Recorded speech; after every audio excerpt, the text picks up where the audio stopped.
Are these triangles similar? Are these triangles congruent? Yes, no, not enough information.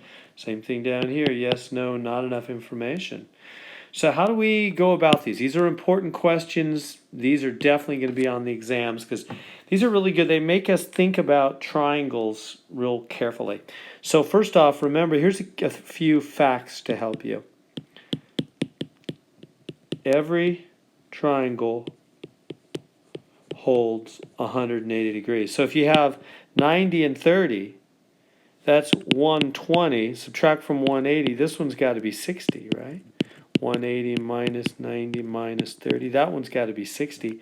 Same thing here. That one's got to be 60 to make 180. Every triangle holds 180 degrees. Okay.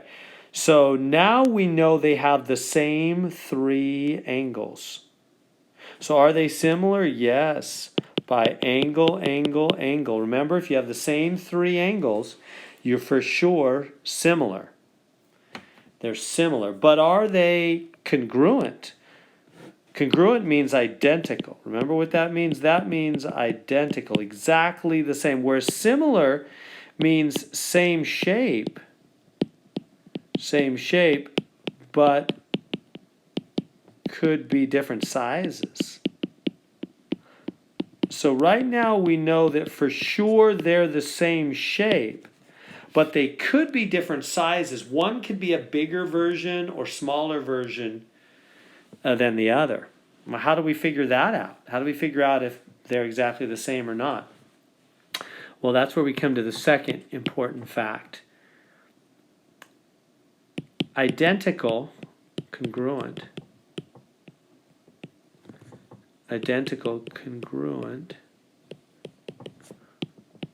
when they have the same side length across from the same angles. So that, and let's check it out. So this 5 is across from the 60-degree angle, and over here it's across from the 90-degree angle.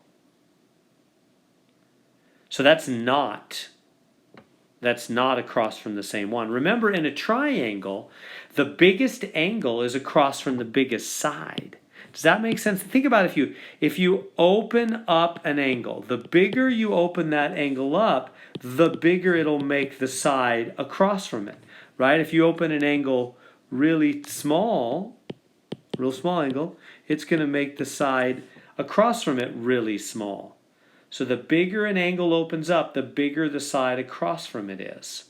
So in a triangle, the largest angle is across from the largest side, and the medium angle is across from the medium side, and the smallest angle is across from the smallest side.